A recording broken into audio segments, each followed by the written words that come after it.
Now the next factor is freedom of entry and exit of the firms.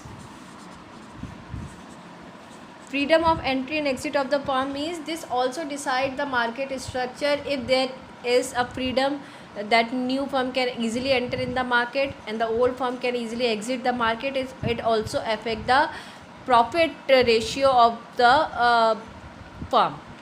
Now let's see how. If in any market structure, children, there is a freedom of entry and exit, any firm can easily enter in the market. Now suppose there is a market structure where one firm increase the price of the product. When the one firm increase the price of the product, its profit margin will increase.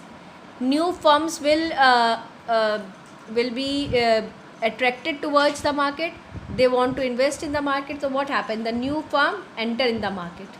When the new firm enter in the market,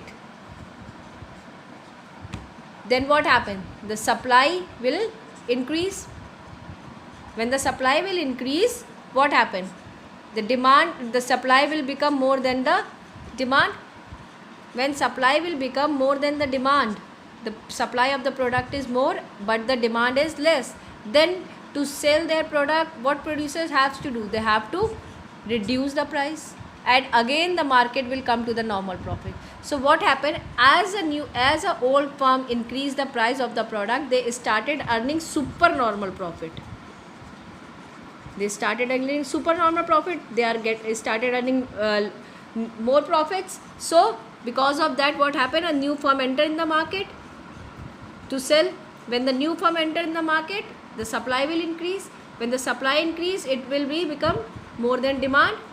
When the supply will become more than demand, they have to reduce the price. When the price reduces, it wipe out the super normal profit, and again the firms started earning the normal profit.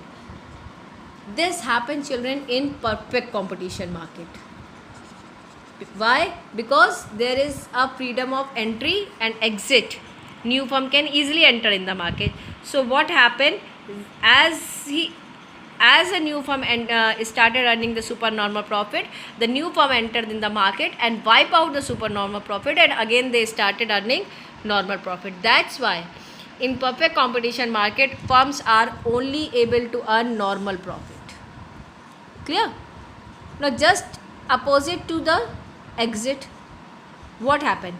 When any firm reduces the price to be in the market to sell their product more, they started earning what?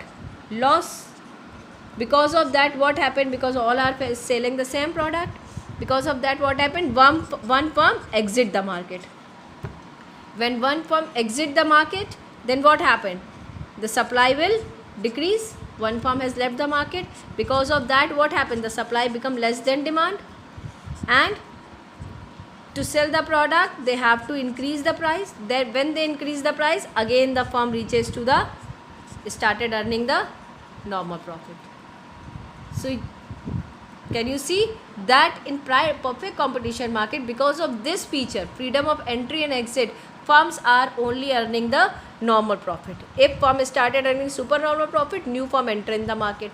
If the firm started bearing loss, the old firm exit the market, and again it will come to the normal profit.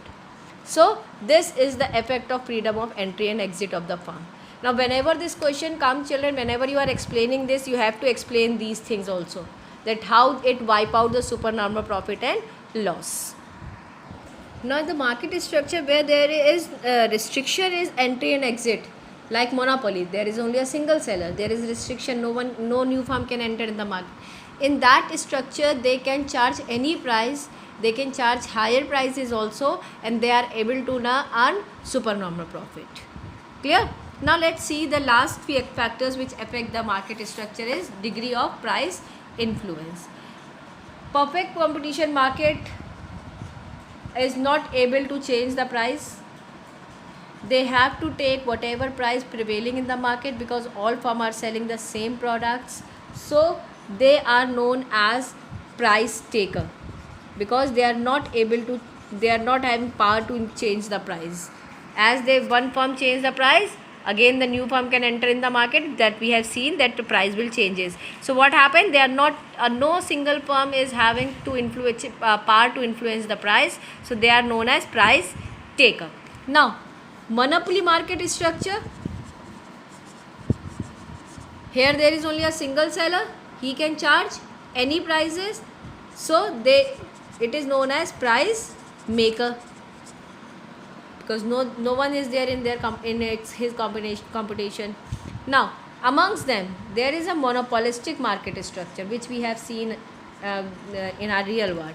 In monopolistic market structure, they are also known as price maker, because everybody is selling a different product, and to sell their product they are also doing different types of cost or expenditure, like advertisement cost and publicity cost and all, so they can charge different prices, so they are known as price maker. But they have to look after the pricing policies which are prevailing in the market, or which their rival firms are following.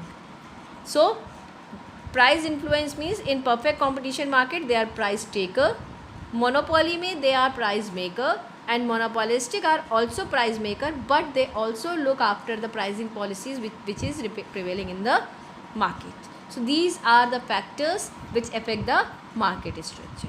Now further we will start different type of market structure and their features.